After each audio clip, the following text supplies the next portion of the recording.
The following podcast contains spoilers and adult language, and an old Mexican eulogy.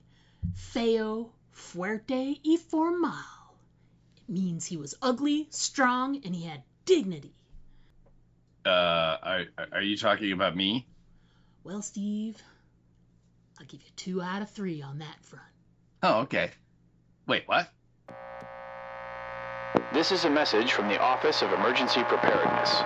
Due to the recent crisis, we ask that you remain in your homes. Do not attempt to communicate or interact with the creatures, even if they are people you know. Lock your doors. Bar your windows. Evil is coming. It's time for Aim for the Head, a horror apocalypse entertainment podcast. And now, here are your hosts, Diana and Steve. Hi, welcome back to Aim for the Head podcast. I'm Diana. And I'm El Fuerte. Hey, I'm Steve. What's up?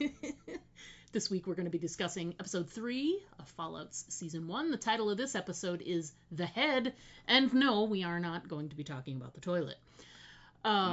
So, before we get into our individual points for the episode, let's first talk quick hits, quick thoughts, first impressions, how we feel about the episode, kind of boil it down. I went first last week for episode 2 of Fallout, so Steve, it's your turn to go first. So, quick thoughts, how did you feel about episode 3, The Head? Again, it's a good episode. It's not one of the, it's not like going to be my favorite one of the season. Yeah. But there's a lot of fun stuff in it. The story does kind of push forward a little bit. We kind of get the whole thing with the gulper and what happened to the head. That kind of was literally things come to a head in this episode, right? But I just from a gaming standpoint, there's a lot of stuff in here that they got exactly right in terms of pulling it over from stuff that happens in the game. A lot of like the stuff she does on her Pip-Boy, when she looks at the map and, she's looking at the various screens and all of the, flipping the knobs and pushing the buttons, all the sounds were exactly dead on. So a lot of little stuff and, things like the Yum Yum brand deviled eggs and stuff straight out of the game and super fun. So for me, lots of little Easter eggs in this episode to really, really enjoy. So I liked it. Again, it's just as good as the first 3, but it's definitely got, I think when it's all said and done, this episode is just kind of a filler episode to get us to the next episode, and so I think if we get to the end and we're like, hey, what's your top episode? I doubt that we'll be like, it was The Head, man, that one was great. Maybe we'll have to see, but I'm just thinking probably not. But again, it's a lot of fun, and again, I'm just enjoying the heck out of this. What did you think? Very, very much the same. I feel like we were talking before we started, and I said, I feel like it was kind of like another travel episode. And don't get me wrong, this whole thing is all about a journey to a thing, right? So all of them are going to have some kind of travel. But I feel like this was travel but of multiple groups and multiple peoples.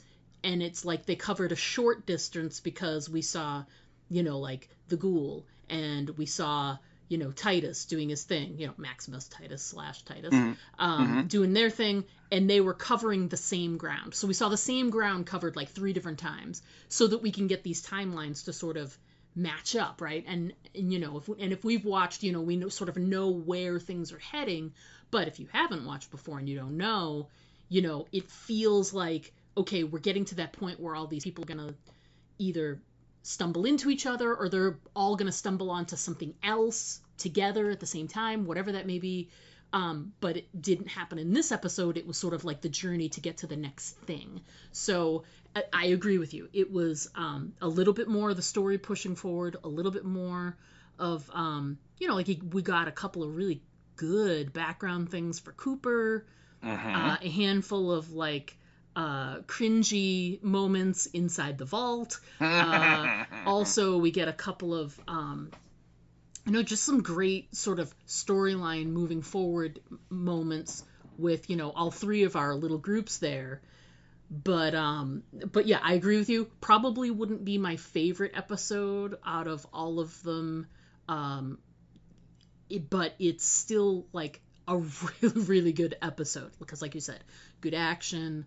Still so many like little funny moments you can't help but giggle at, and and that. So it's still a really good. But I agree with you that the calling it ultimately in the grand scheme of the whole season probably a filler type episode. Not that's probably very, very true, but of the TV shows we normally cover, I would say this is a pretty kick-ass filler episode. It's still, like you said, funny, does move the plot forward a bit, etc. So I just, it's a filler, but it's a really great filler episode, I would say. So that's my thoughts. It's funny when you said Titus, referred to Knight Titus as Titus. All I could think of was the television show from about 15 years ago, 20 years ago, called Titus with Christopher Titus. Yeah. I'm just like, oh yeah, I remember that. No, wait, it's not that. Something else. So yeah, it's just funny. Yeah. Little weird brain moment for me. It's weird how the brain does things like that when you don't really want to. It is. Yeah. So, all right. So those are sort of our individual, just overall thoughts. But let's get into talking about the episodes themselves. But before we do that, let's talk description we got of the episode, and let's also talk writers and the director of the episode as well. So Steve, give us the infos. I will. Here comes the digits, if you will. Yeah. This again is episode 1.3, The Head, of the Amazon Prime series Fallout. And the description that we have is as follows: when Wilzig's head is snatched by a monster, Lucy and the Ghoul try to retrieve it. Meanwhile, Thaddeus unknowingly teams up with Maximus, and dynamics shift in Vault 33. That is your episode description. So there you go. Yeah. And that's pretty for the episode description, people. This one was pretty thorough, I gotta say. Yeah. I mean, when you start off with that's kind of a spoilery. A lot of times we get descriptions that don't want to give much away, but when the first 3 words tells you everything you need to know. When Wilzig's head is snatched by a monster, you're like, oh, okay, so it's just his head, not the rest of him. Gotcha. That's right. Yeah. So, and so moving on to our writer and director, I hate this, and I think, you know what, you could just go back to the last couple episodes and just edit out what I said and just paste it in here. Because guess what, people? It's the same folks yet again. So we have our writers are the team of Geneva Robertson Duarte, or Duarte, I don't know how you pronounce it, and Graham Wagner. And like I said, she wrote the Captain Marvel movie. She wrote the most recent Tomb Raider movie. Graham Wagner did episodes of Portlandia and Silicon Valley. And then our director is, once again, Jonathan Nolan, who is the showrunner. So it's not surprising that he's directing a lot of these episodes. And he did a lot of work on Westworld and Interstellar and The Dark Knight. And like I've said now for the past couple weeks, I believe that's because he's related to Christopher Nolan. And so he was working on his, relation, whether it's his brother or whatever, on his family members' films. That's how he got his start. So that is your writers and your director. Fantastic. What a great sort of opening, I guess, palette cleanser. I mean, the last image, if you binge, the last image you're left with is Lucy with a chainsaw saying okie dokie. It's time to cut this guy's head off. That's your last image of the episode before. The first one of this one is we get this really sort of heartwarming scene with, jumping back in time with Coop, and we see him instead of after his career is sort of over as a movie star, we see him in movie star mode. He's filming, he's meeting his wife on set, and getting ready for this other part of his life where he's going to start being a pitchman, etc. Meet his daughter. We've already seen her before, but we see her again and see him as a family man. it's really well put together, and you get a sense of his morals that were in place when he used to have them. Mm-hmm. And it just think, we both talk about the same moment, that it's it's interesting that the very first like guttural like moment with him is him stopping and saying, do I have to kill him? And and this is a guy who's just like ruthless in the wasteland now, but in his sort of original life, he was sort of fighting for his sheriff character that he plays in these movies would be the guy who's like, well, we're gonna lock you up and teach you a lesson. He's not the violence guy, so he was sort of pushing against it. And then the director's like, times have changed. People want to see something different, and he's sort of chewing it, and there's no resolution to that, so far in this scene. But it's really interesting. I know you included it too, that he's this, ultra violent guy, or becomes that in his beginnings, where this guy who's, that dude doesn't want to be the one who's making that leap to violence. So how do you feel about that opening sort of setup of him there? Oh yeah, same thing. Yeah, that we see him, and he has the guy down on the ground and literally is standing over him and pulls out his 6-shooter and is just gonna follow our mantra and aim for the head, right? And then he's like, we kind of get that shot of him, and he kind of like gives the side eye glance to the camera, and then finally he just turns his head and he's like, do I really have to kill him? And then they're like, cut, and I thought it was real interesting. I think there's some very interesting character stuff in what the director tells him as to why, and that he's like, the audience wants to see, they know your character is a good man, but we want to see, what happens when a good man is pushed so far that he has to resort to violence. And so and it just, when I'm watching that and I hear those lines, I'm just wondering, this guy's been around for 200 years and, witnessed all this death and violence and stuff. How, what was it? Where was that moment where he was pushed enough where he's like, yeah, you know what? I'm just going to kill everybody. Yeah. I don't care. It went, like you said, if you go back to the episode last week when he's shooting up the town, and just blowing people away, and I do mean blowing because there are big holes being blown in them, and the gore is and he's just completely content, has no qualms at all about taking out all these people, right? And so you're like, what happened? How did you get to be this guy from that guy?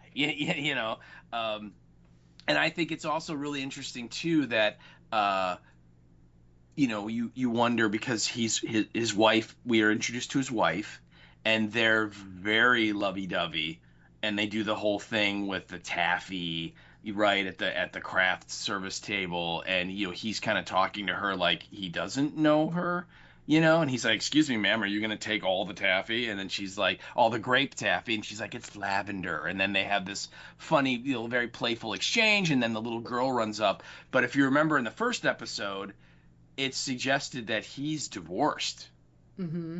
Yeah. Right? Because the two guys are like, why is he doing the party? It's like, he's got to pay his alimony. Yeah. And that's when the little girl's like, what are they saying, Daddy? And he's like, nothing, dear. But so again, what happened there? Yeah. Right? Well, because again, they seem very, very much, a couple and together, and, not on the outs at all. And yet, we see, at least we don't really know how much earlier this is from the party scene in episode 1, but not that it can't be that long, right? And so something obviously is going to happen that's going to break them up. And then the other thing is, he at one point he's like, where's Bob? I want to talk to Bob, the writer. And the director's like, yeah, he got fired. And he's like, what? Yeah, why? And the director's like, the studio found out he was a bit of a communist. And they're like, Cadillac Bob was a communist? He can't believe it. But they're like, yeah, they had to fire him. And this is kind of playing on real life events from the 50s with the Red Scare and, the House of Un-American Activities Committee, which called a lot of Hollywood people to testify. And a lot of these people got, labeled as communists, and they were literally, blacklisted. They couldn't work. Hollywood wouldn't hire them anymore, and these are like Oscar winning, writers and directors and actors and stuff. These are like very, very talented people that, because they either wouldn't answer questions or they did and did say, they had socialist or communist leanings, they were blacklisted. Right. And so we're kind of getting a sense of similar type stuff going on here too, because literally the director's like, once the studio found out he was a bit of a communist, he's gone. Yeah. Right. He's axed. He's out of there. So yeah, it was a very interesting scene. But for me, the big thing was, wow, what has this guy seen and gone through to make him into the literal monster that he is, in the wasteland now? Because, the word that I put down there was ruthless, because, he is. He has no problem killing everybody and anybody that gets in his way. Right. So yeah. And it was fun to see the flashback stuff with the studio, and all the extras are walking around behind them from the other shows and stuff. So that was all super fun. So I really like too, if you're paying attention, they do that nice pullback when they're sort of running to go have lunch in his trailer or whatever. They do this nice pullback, so you see the whole like sort of alley area that's like behind the studio, behind the soundstage where they are. And you can see there's like this nice, like a statue, like figurine at the end of the like sort of alleyway. And if you pay attention to it, it's because you see it later in the episode. It shows up so that you could sort of place where they are in the world, kind of thing. So right. So it's a really great scene, and then it's just like it goes right to him coming upon the bloody sort of like, and headless I love body. how when he comes upon it, it's funnier when Thaddeus and Maximus get there, because they literally look at each other like, what the F? Well, and Thaddeus like takes like the picture of his face that they have, and he holds like, it up next to like where the head. He's like, it could be him. Like it totally could be him. It's like, how do you know that? But yeah, we do. We get that smash cut from he's with his wife and daughter, and they're having this really great little family moment, and it smash cuts to Wilzig's body propped up against that satellite, with the head cut off. And you're just like, bam, there you go. Now we're up to present day. And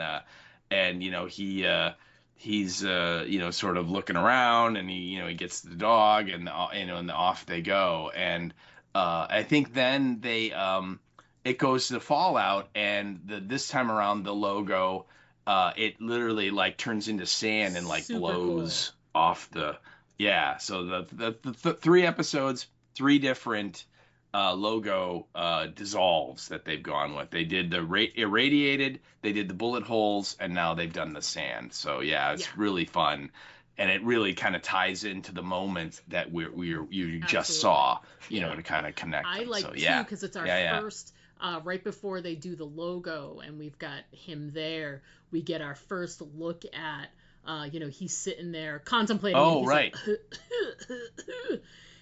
and he takes out this contraption that's like a little inhaler that's got some type of medicine that he's got to take. But we see in his, when he opens it up, they make sure to show you that it's like these little glass vials, and he's got like 2 left after he takes the one he has. So I just I called it the anti-ghoul inhaler. Yes, it keeps me, and and at first, to be fair, I shouldn't really call it that, because we don't know what it is at this point. We just know he's got this inhaler that has some type of medicine, drug, something. I mean, who knows? He could be getting stoned. At this point, it's not explained to us what it is. We find out more, I think, in the next episode about a little more detail about that. But right now, we just know that it's important to him. And after this, he's only got 2 left. Right. Right, and yeah, we know that it's something that at least we believe he needs to take. Yeah. Again, whether it's an addiction type thing or whether it's actually helping him. And like you said, he does like start coughing, and so clearly he's like he suddenly is like, oh, I need to take some more, kind of. That's the reaction I get from it. So yeah, you're right, I forgot about that. And he has the inhaler, the thingy, the doohickey that he uses to inhale, again, is something that in the game, there are drugs in the game you can find to take, whether it's anti-radiation drugs that if you get a lot of radioactive exposure, it's great. In this universe, there's just a drug you take and it clears it all up instantly, which is really nice without any of the icky death that. Yeah. You still there? Okay, wow. So for a second there, you so vanished. did you. But, oh my god. You were a ghost and a ghoul and you went away. Oh my god. But we're back. Yay! And there's if you remember when the Raiders attacked in the vault, the one guy took the hit of an inhaler similar to it, and he got all hyped up. And that's a drug called Psycho that you can take. So the game does have drugs like that you and the inhalers you find, they look very similar to the little contraption that he had. So again, nice little bit of production design to kind of nail that part of it, and for the gamer people like me to be like, oh yeah, I know what that is. And so right after the ghoul, we do, like you said, we get the logo with the brush away the sand, which was beautiful, and then we're back in the land of Lucy. And I gotta say, that's right. We both commented on the deviled eggs, and I find it hard to, and I love deviled eggs. They are delicious and delightful, and I love them. But travel deviled eggs, you know it. Stable travel deviled eggs. That's right, non-refrigeratable. I added in my notes a couple of puke emojis. Oh yeah, green-faced puke emojis. Good stuff.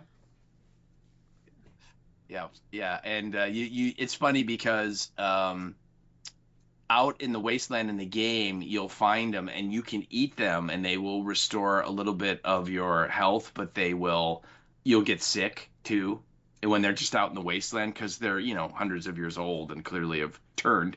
But if you find them in a working vault, which there are you come upon a few vaults that are still occupied and operating, then they're fine and you don't get sick when you eat them. So it's kind of amusing. But again, the packaging and Yum Yum is the name of the company that makes them. All that is straight out of the game, and it's awesome.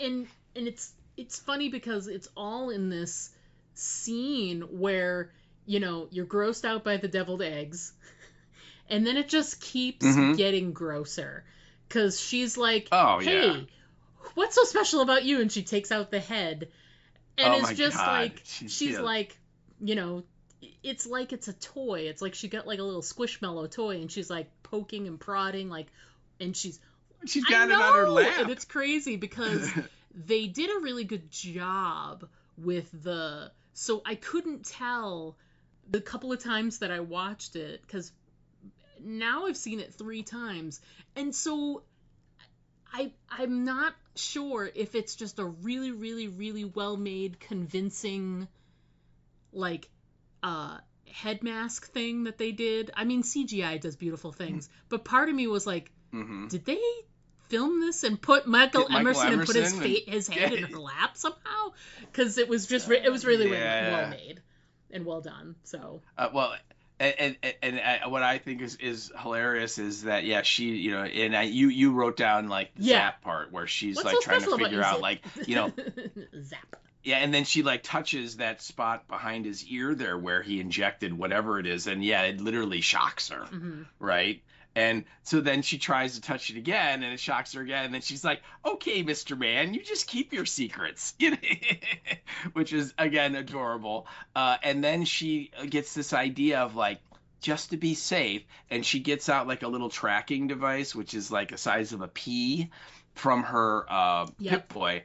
and she's looking for a place to put it in the head that it'll stay, and then she's like, I know, and she like jams it up one of his nostrils. Oh, it was so great. The Foley sound effects that they use for like the squish and the press of the thing up the nose, I mean, so well done. So I good. mean, you could just picture good. somebody off stage somewhere. You know, I'm picturing Ellie off stage with her finger up someone's nose, creating that noise. Yeah, right. Getting that gushy, squishy sound. Yeah, it was good really fun. And she was, and again, she is so upbeat and plucky and let's go get them. You know what I mean?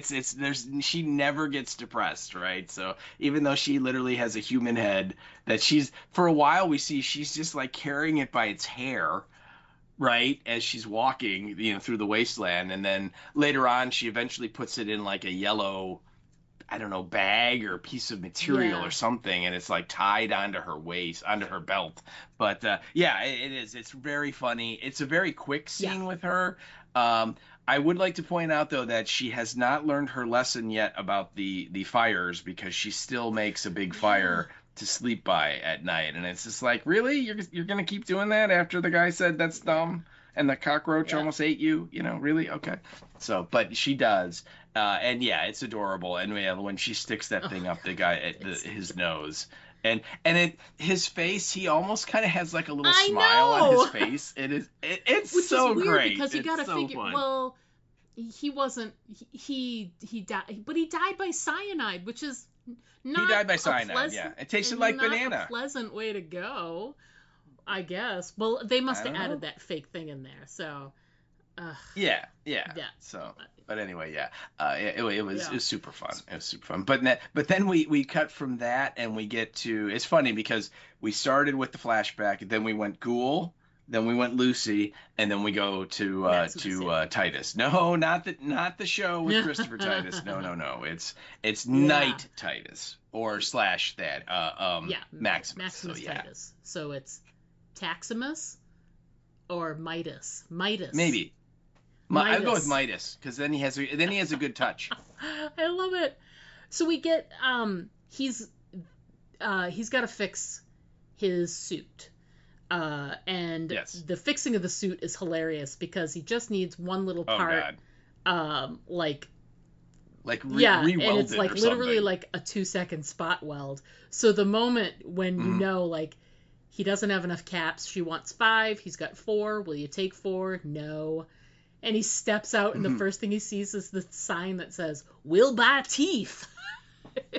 It's a dentist. Yeah, it says we'll pay for teeth or something. Yeah. So he runs over there, and then when he comes back, he's like, "Okay, let's do this." So clearly, like, she yanked one of his molars, and it's so funny because he's like, "Here's your 5 caps," and then he holds out an extra one. And he's like, "I'll give you this if you do it quick."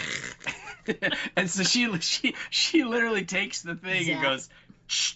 There you go. Give me the cap." And he gives her that look like, what? And in that moment, you feel for him because, both he and Lucy both have like some, some naivete moments throughout this whole show. And they haven't spent time with this kind of rough and tumble kind of environment. But like in a normal world, you'd be like, I've got my 5 caps, but how long is this going to take? And if she says, 2 seconds or whatever, but I mean, she probably would have still said the same thing and gone, done. Oh, yeah. But yeah, it was so funny though, because she just takes her welder, literally goes, and it sparks, and she then hands it to him. Yeah, it's so great. He's just like, what? Yeah. And we should point out too, he, like, at the beginning, he is like using like a chain winch to winch the armor. He's literally had to drag it, so it's completely stopped working, right? And he's winching it into like a standing position, and while he does that, so he can take the part out and go get it fixed, and he's back in Philly, and then he gets a radio message from the Brotherhood at like Knight Titus gets a message, and he's like, "This is Knight Titus." He's trying to use like a deep voice, right? And they're like, you missed your check-in, so we're just making sure you're okay. And he's like, yeah, my squire, he died in battle, but he was valiant and courageous. And so then they're like, okay, we'll send out another squire. And he's like, no, that's I'm good. It's okay. And they're like, not a problem. We got plenty of squires. Yeah, and I put in my notes there, to sort of that energy to me was very like, very Star Wars New Hope. Well, we're all good here. Everything's good here. Situation normal. We're all fine. How are you? How are you? Yeah, Pretty yeah, much. Right. Yeah, right. Exactly. It was very so now he's like, crap, and so now he has more of a time thing because he knows that another squire is going to be dispatched to him at some point. So he goes back and he gets the part fixed, and when he comes back to his suit of armor, he sees that there are like 5 guys that are like messing with it, trying to open it up. Yeah. And he strides up to them. He's just wearing like the pilot suit, he has no weapons or anything. And he's like, stand away from the armor, like he's trying to be all tough. And they look at him, and like the guy who's in charge is like the smaller of all. There's a couple guys that are pretty big that are there, right? And the smaller dude is clearly the leader, and he's like, kick the crap out of him, and then Maximus is like, uh-oh, Yeah. So they get into this knockdown, drag out fight, and I would say, he kind of gets a little bit of the tar knocked out of him, wouldn't you say? Oh yeah. Yeah, I think he kind of overestimated his abilities and he started off good. I think that if there were only like 2 or 3 guys, he might have done a little better because he started off good. It was like bang, he like punched one, punched another, and pushed the third out of the way. But then as soon as those 3 are taken care of, the other 2 were like, okay, now we're free to beat the crap out of you. And they did. Right.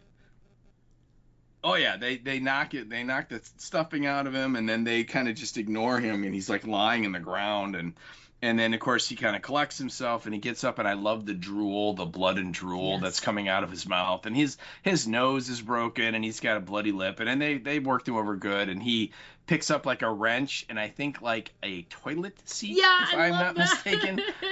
Because there's all this junk all over the place. He needs a shield of some kind, and he's just like, hey, it works. Oh yeah, absolutely. And so he wades back in, and he knocks some more of them out, and they end up they push him. They figure while he's kind of collecting himself, they figure out how to open the armor. They turn the wheel, and it opens up so you can step into it, like we've seen.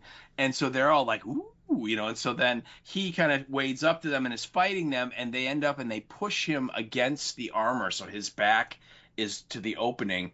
And again, he's getting worked over, and it doesn't look good for him. And he sticks his arm into one of the arms of the armor, and he's able to activate it. And this scene was my favorite sequence of the whole movie, of the whole episode, in that he reaches over and with the armor hand, and he grabs the leader's head with his hand, and the leader, as soon as it gets grabbed, the leader's like, uh-oh. And then he just like crushes his head like a grape, and it just explodes into blood and brains, and the guy gets killed. It's so great. It's funny, we were watching this, and my wife watched with me.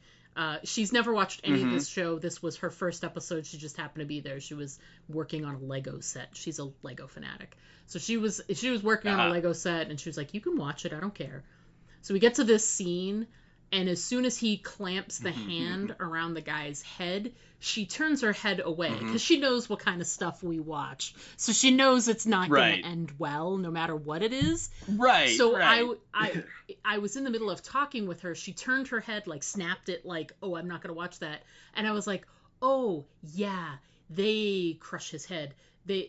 I was like, or I said something like, oh yeah, it's not going to be good.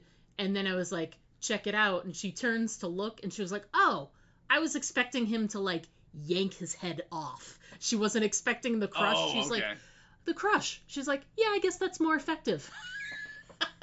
I was like, okay, potato. Yeah. Well, and I have to say it is effective because once the leader guy gets his head smushed, all the other guys they're like, run. no, thank you. And so, yeah, like I've had enough. And so, yeah, so he gets his armor back, and it's right at that moment that he hears a vertibird approaching, which is the helicopter transporty things that they're on. And so he puts the repaired part back in, and then he runs back into the town and watches as the vertibird kind of hovers and lowers the new squire, and we see that it's one of his tormentors from back at the boot camp. It's this guy. We find out his name is Thaddeus, and so he has been assigned now to be Knight Titus's squire. And so of course he at first he's like, ah, crap, because he knows him, right? And he can't.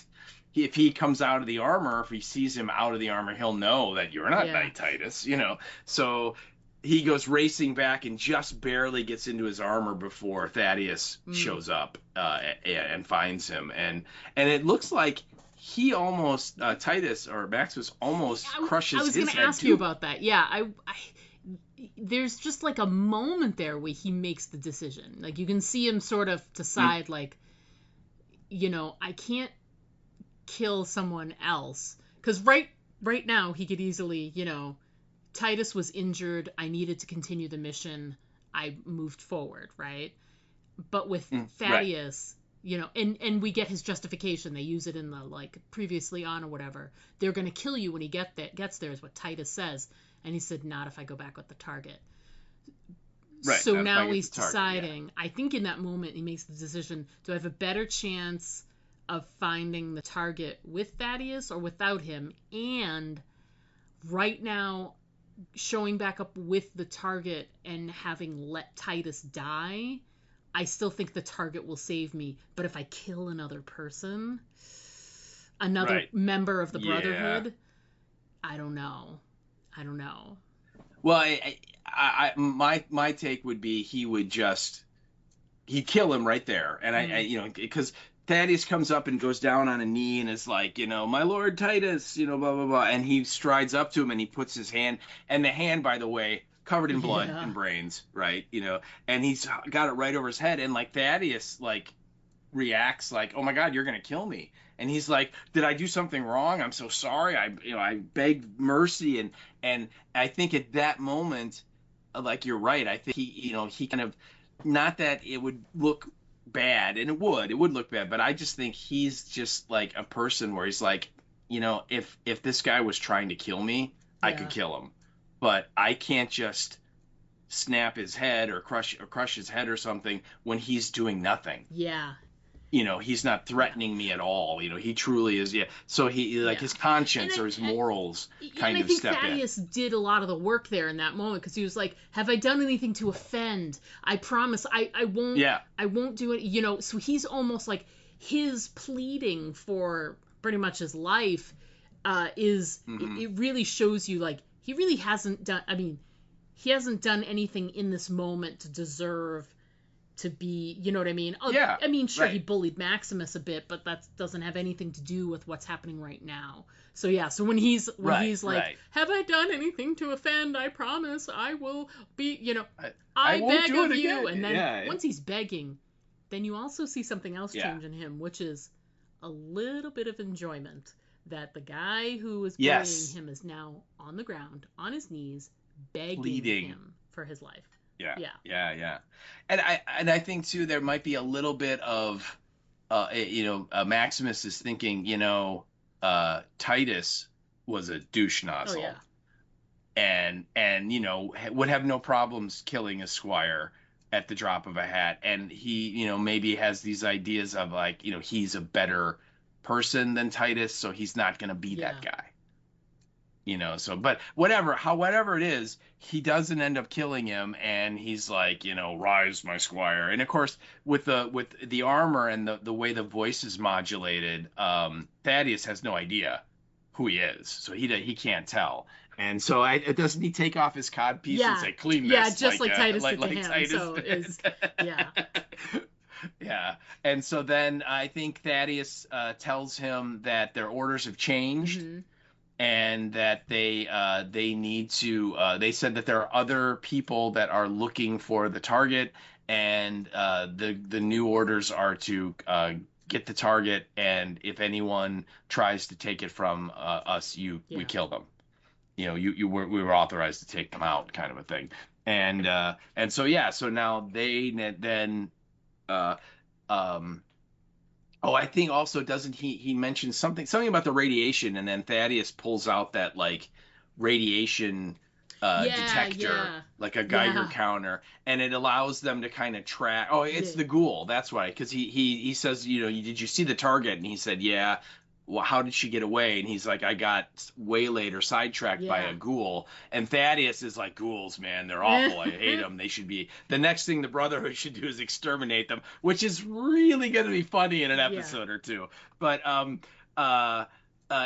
so he then goes, but that actually helps us because ghouls have a radiation signature and we can track them. So they are now following in the ghoul's footsteps. So you have Lucy that has the head that is moving following the coordinates that Ma June gave her to go to Moldaver.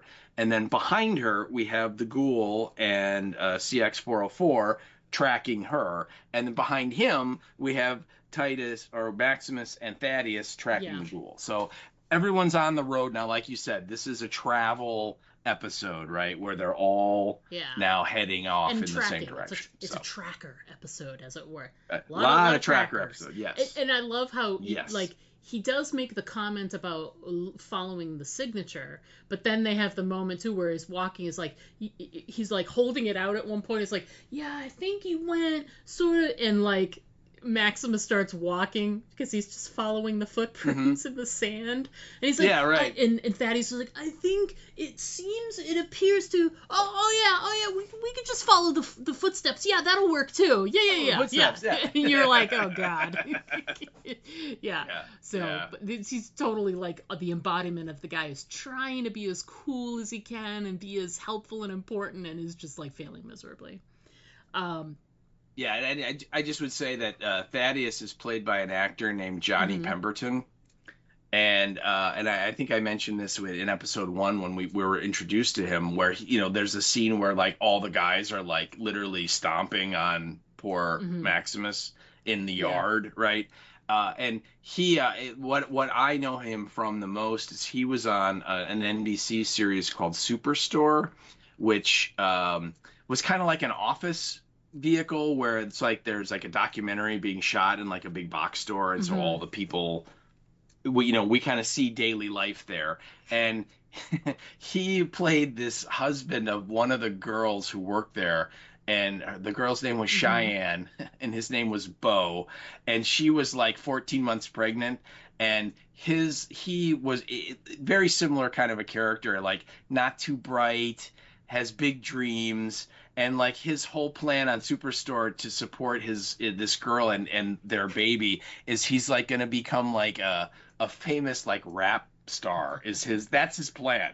And you hear him kind of rap at times, and he's awful at it, right? And so he was very funny on that show, and that's where I when I first saw him, I'm like, oh, and I didn't know his name, but I'm like, oh, that guy's in this, okay. So yeah, he and again, his performance in this, it's sweet at times, when a little bit later on when Maximus asks him to talk about Maximus. And he kind of talks about how they beat him up and how, he didn't like it, but like they were beating him up. And then he came up with the idea of, hey, let's beat up a new guy. And, so you kind of feel sorry for him a little bit, but he's still kind of, you realize he's not the sharpest knife in the drawer by any stretch. So anyway, Johnny Pemberton is that guy. He's great. So, we do get a great sort of quick scene back in the vault, where just, the whole point of we get these two quick scenes where Chet, poor Chet, porch. Oh, it's so funny because he's crying. You hear him like sobbing, and then the door opens and he comes out, and Norm's standing out. Norm's like next to go see the group, and Norm's like, "Are you okay?" And he's like, "Yeah." Yeah, it turns out that helping Lucy get out of the vault was not a good idea, and they've taken away. I'm no longer the gatekeeper. He's like, but He's I'm like, fine. I don't know who I have no idea I don't know who I am am anymore, but Oh, that's yeah. okay. But it's okay. And then he like literally is like gonna start crying, and he just like, well, he's like, I have to go, and it's very funny. And then they call in Norm, and it's now Norm's turn to kind of face the music for helping Lucy, and it's the three overseer people are they great. Really are. The fact that the fact that the one guy is wearing like the plastic like neck brace thing is hilarious. I'm not entirely certain he even needs it because he's been like moving his body and his head around, and so like, is it an attention thing? I wonder, like or like to get sympathy. I don't know, but anyway, I just the three of them are just such like keystone. I mean, I forget what's the woman's name, her character name. I forget. I just keep calling her in my brain. I keep calling her Leslie Uggams because she's Leslie Uggams. It's Leslie Uggams. Yeah.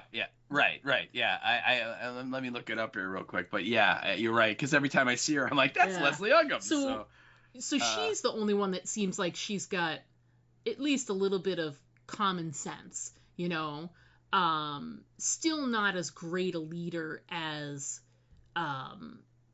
Lucy's dad was, which is basically what they're trying to put forth. Is right now you've got these three people that are doing the job together, that they're not nearly as good as when it was just one person who was kind of in charge and would make the her name is Betty. Okay, I forgot. Yeah, Betty Pearson. They all have those like white bread names, and then like very like Well, the dude with the beard, that's his name is Woody Thomas. Yep. And then the guy with the neck brace, that his name is Reg McPhee. So those are the three people that are now. It's funny because they all you can tell they all want to be the overseer, but they're kind of forced to have to work together. It's again a lot of comic relief in the Vault stuff. It's fantastic, and they're just sort of like falling all over themselves. And the thing is that they've set it up already with Chet sort of losing his job, that when, you know, Norm goes in there, they ask him, you know, basically, what do you think is going to happen here? And he's like, demotion of duties and da-da-da-da. Very matter-of-factly, because... duties. Mostly because, I mean, he just talked to Chet, so he knows that it's going to be job-oriented. It's the only real way they can punish you. And so Woody is there, and he's going through all these like evaluations, and he's like, I see here that you've done, you know, and they start listing off like all of these, you know, you've done kitchen duty and laundry, janitorial, you know, and he's like, and it looks like on every single one of these, you know, job, you know, when you get like a review, any of these reviews of your work have all said the same thing. Lacks enthusiasm. And so that sort of starts out as like, that's who Norm is. And he's said that too. He's like, I'm a scaredy cat, you know. I needed to be hidden rather than fight, you know. And he knows that about himself, and he's not interested in doing like big physical things or whatever. He'd rather play games on his, you know, on his Pip-Boy. So they're like, you know, what do you, you know, what was it? They keep talking through, like, what do you think's going to happen here? What are we going to do with you? And he's like, well, you know, I, you know, made a mistake by helping Lucy. It was wrong to help Lucy. And they were immediately like, wrong? Like, this, you could have put all of us at risk. All of us are in danger, blah, blah, blah, because of what you did. And they're all sort of up in arms. And I can't remember, he says something that upsets Betty. And Betty immediately is like, I think I know the exact right job for you. Well, what he says is that because they say, what do you think we should do? And he goes, well, I should be demoted. And then, of course, they bring up the evaluations and how he, basically hates every job he's had. And so he kind of goes, it's kind of a riddle there, in that, a conundrum, in that, how do you punish someone by demoting him when every job he's ever had he hates, or something? And they say, well, we do have to punish you. And he's like, well, that's a good thing, because that means that you do punish people who do things wrong, like, let's say, were to murder the vault dwellers. Right. And so he's bringing up the fact that there's a whole bunch of these raiders that they captured after the attack failed, that they are like housing. They have them in like a room, and it's at that point then when he kind of twists that knife a little bit about, you guys don't even have the stones to kill these people that clearly deserve it. Right? These are wasteland people that, they got to go. And that's when she goes, I have the perfect job for you. It is. It's great. And we get a little bit of a glimpse of it later in a different scene. And basically what they've done is now he's the one that is bringing food to the prisoners. He has to deliver the food to where there's like someone keeping guard outside, and it's so funny because the computers are like so low tech. They're like 80s Apple IIe's, like just very green screen, like dot matrixy looking, and so she's like the woman who is the guard there. She's there, like, she seems so put out that it's time for food, but she's like, here's your adult, what you call it, Lunchables or whatever, something like your catered Lunchables or something like that. Yes, or something. And like they take the stuff and they're like grabbing at it, and they're so mean and angry, and one of them takes it and like smashes it up against the window and everything. Oh yeah. So they're clearly not happy campers. And they're like yelling at they're screaming stuff like, I'm gonna stab you in the face, and they're certainly, my note was like something like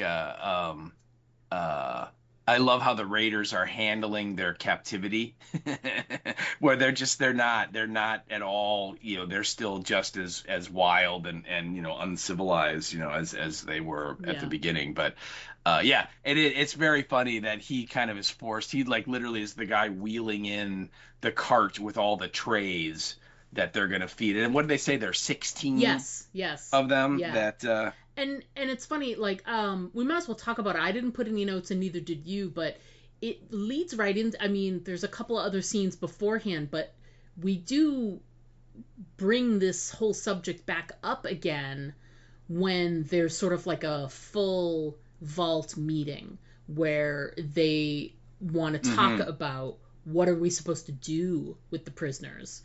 And it's interesting because they're all very...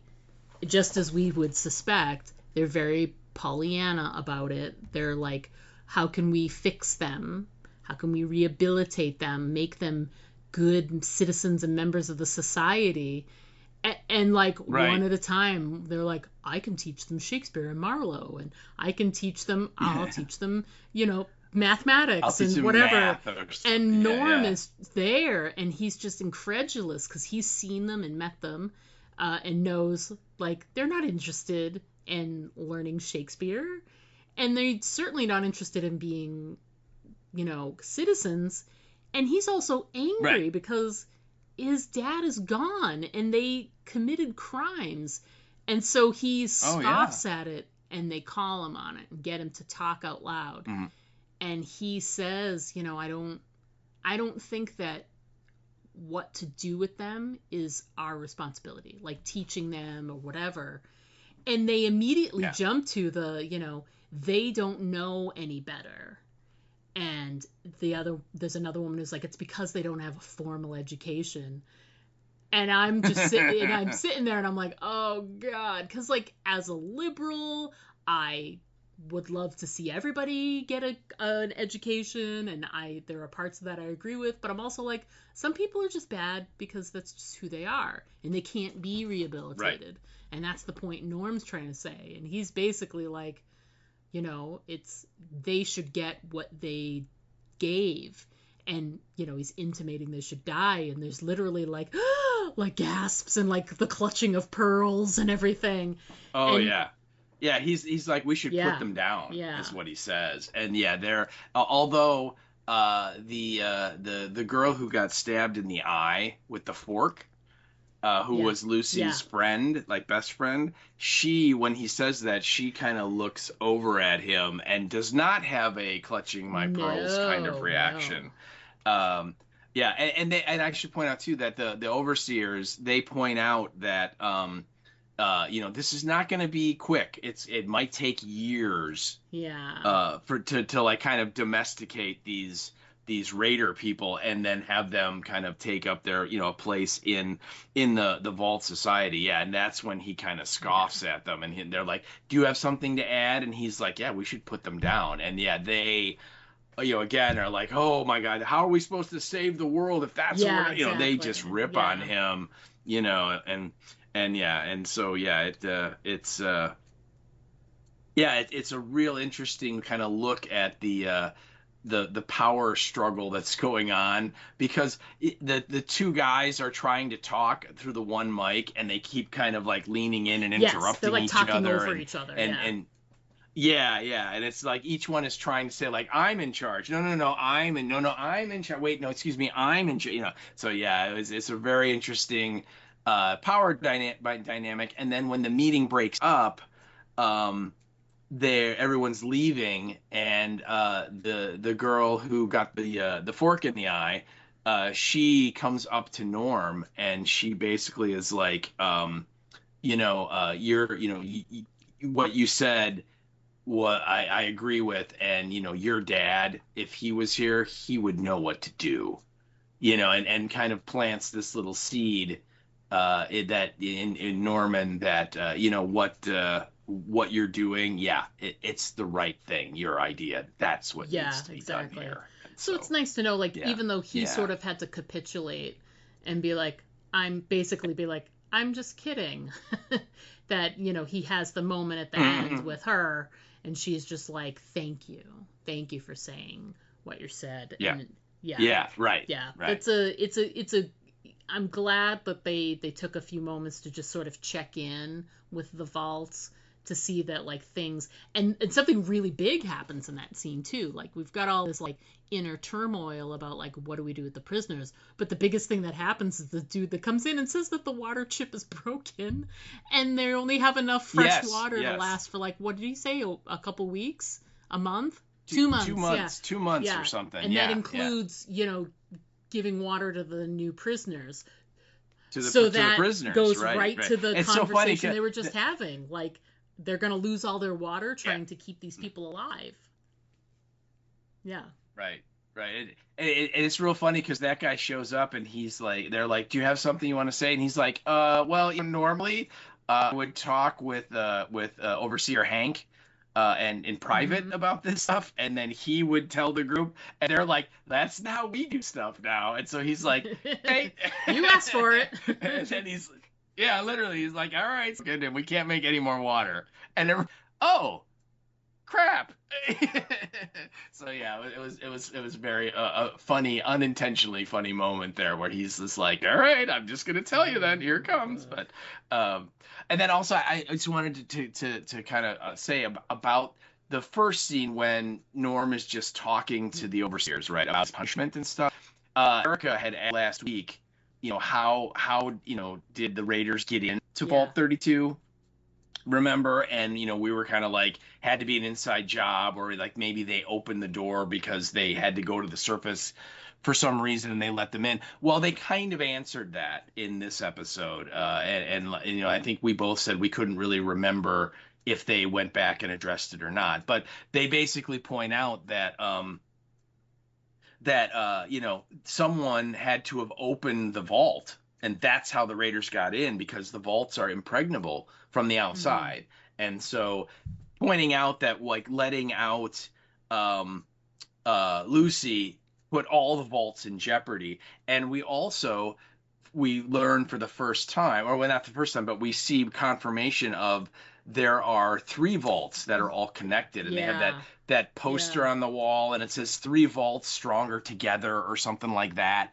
And you see Vault 31, Vault 32, and Vault 33, and so it kind of reiterates that. And I think Leslie Uggams, Betty, says that she talked, and she uses the term telegram, which is like their kind of like version of email in the game. She talked with the overseer from Vault 31, and they're fine. So the only vault that really was kind of destroyed was Vault 32. So, but I just want to address the thing because Erica did ask that question last week in the feedback, and they kind of addressed it here and said that's, you know, the most likely thing is that they opened Vault 32 for some reason, and that's when the Raiders got in. And it'd be interesting to see, like, sure, Vault 32 was, was trashed and whatever, but do they have a working water chip that we could go steal? Yes, right. You'd think they'd go get it, right? Okay, so checking in with the vaults, that's good. We get Lucy comes upon the water, and she gets there first out of everybody, and she is down by the waterfront, and she gets attacked by well, she sees the baby deer. Oh yeah, she gets Bambi. a little cute moment, and then Bambi, of course, is dragged into the water and eaten, as it should be. Poor thing. Oh yeah. It's so funny because, you know, she gets some grass and she's like, "Hey, little guy, you want some grass?" You know, and of course the deer's like, "Yeah."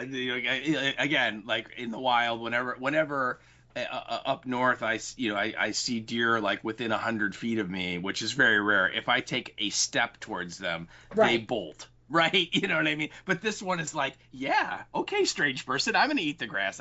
And then you hear like the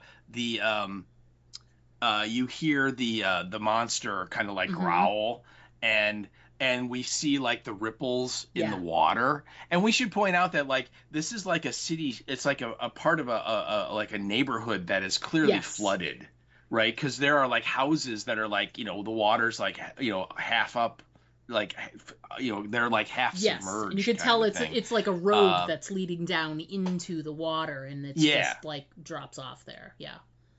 Yeah, right. And so she, of course, is looking at this little cute little deer, and she hears the growl, but she misses the ripples in the water. And then, it's so hilarious because the Bambi literally just gets dragged through the weeds into the water, and it's like, and then it's gone, you know.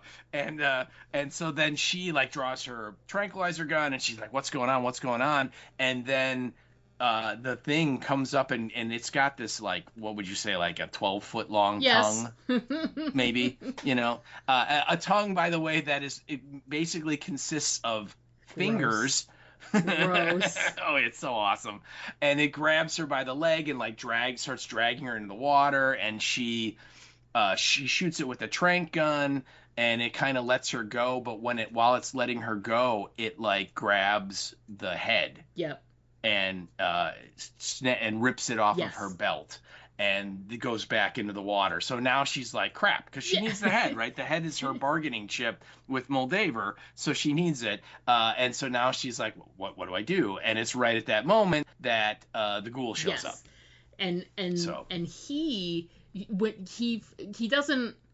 he asks where the head is. That's what he's looking for. She's like, I don't have it. They fight over it. You know, she's like, I don't have it. I'm sorry. I lost it.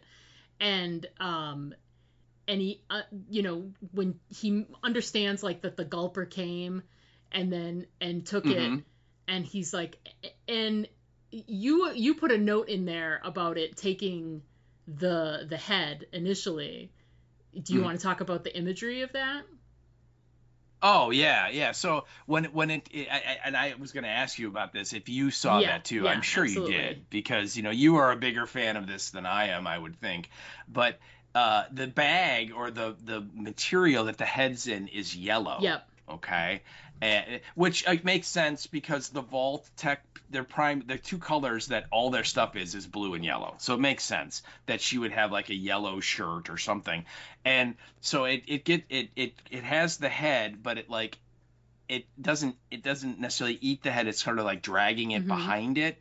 And so the head is up at the top of the water, and so you just get this image of this yellow kind of circular, head shaped thing in the water moving as this gulper is moving. And my note was like, did anyone else get serious Jaws vibes when you see that? Like when they shoot the first yellow barrel into the shark, right? And it's away. So yeah, wouldn't you have to think that it was intentional, that was like a little nod to Jaws? I would wouldn't you assume think? so, because I think, first of all, you don't have to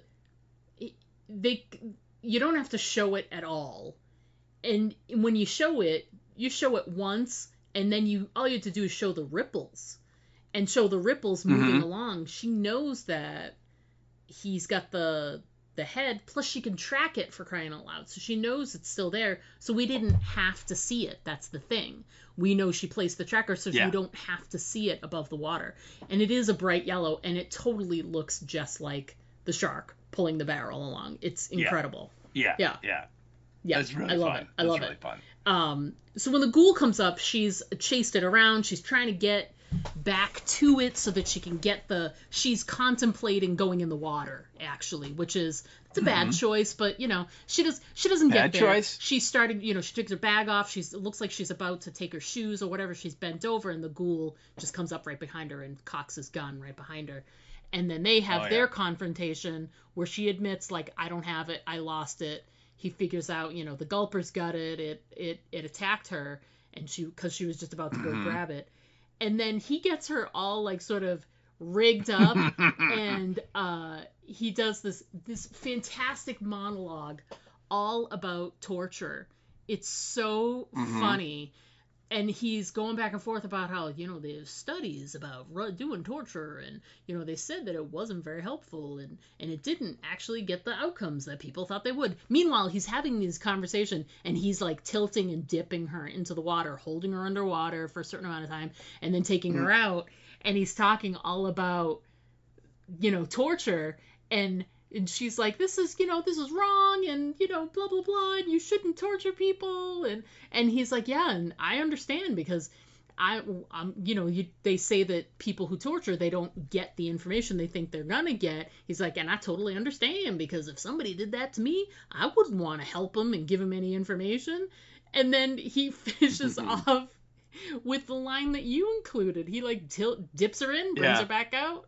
And she's like, you have to stop torturing me. And he says... Yeah, she's like, well, then why are you torturing me? Because he just had this anti-torture monologue and stuff. And then he goes, well, I ain't torturing you, sweetheart. I'm using you as bait. And he says it and drops her right back in the water. And she's like, and so she comes to the realization that she's being used as bait for the gulper. And she's just waiting, and you see, like, a big shadow way over in the corner. Oh, you do, and it's like, and it's getting closer. God, it's coming. And so when it eventually does show up, it's like, it's trying to eat Lucy, obviously, or take her. And it actually, like, it knocks the ghoul down. Because something happens and he gets knocked down, and he's out of commission for a second. What he's done is he's like attached, like she's tied up to this like winch that he can dump her in the water and then winch her back out, and dangling like attached to her is like an anchor that I think he's using like a hook to, like, you would catch a fish, right? So she's the bait and that's the hook. Well, the gulper comes up and literally bites the anchor and gets it stuck in its mouth, and then so he can't the winch isn't strong enough to winch up both the monster and Lucy, so he like grabs the crane part that he's using to winch her, and he like pulls it, and that pulls her out of the water and brings the gulper up, and then he starts like trying to poke it with a a spear or something, and it literally knocks him back and he goes flying and then goes back to trying to eat Lucy. And so she's like, literally, she's like Quint in Jaws, right? Speaking of Jaws, where she's like anything she can find to like get it to stop trying to eat her, she does. And she grabs his saddlebags, which, as we learned earlier, is where he has all of his, and I'm just going to use your term here, anti-ghoul stuff. Yes. And she's like smashing, she's swinging them and smashing them into them, and eventually she throws one of them into its mouth, and it eats it, and then I think the dog comes in. The gulper has like human arms, yes, to go with it. It's and we should point out, it's like, what would you say, like pink? Oh yeah. Oh is yeah. its color? It's right. It's like Pepto-Bismol pink too. Like yeah. Yeah, it is. And it has human eyes and this massive, massive mouth and this tongue that extends out. And in its mouth and on its tongue, literally, there are just hundreds and hundreds of like human fingers, which is so awesome and gross. The moment right? when Sarah realized that in one of the other scenes, I think it was the one later with Thaddeus and Maximus. She's Thaddeus, like, and they go in like really close and show you the close up, and she's like, "Oh my god, it's fingers. That's disgusting." And then I said out loud, I go, "Isn't it great?" Yeah. Oh yeah. And it is. It's disgusting, but in all the great ways. But it literally has like arms and hands on each side, and they are pushing up on the dock as it's trying to eat her, and the dog like bites one of its hands, and that causes it to retreat back into the water, and I think it pulls off one of her boots too before it does that, and so it's kind of gone. And that's when now the ghoul is kind of recovered, and he comes over and he sees that the saddlebags are like been used as a weapon, and he goes through them and he pulls out the little metal box that housed all of his anti-ghoul stuff, and he opens it up, and we see that all the vials that are left are all smashed.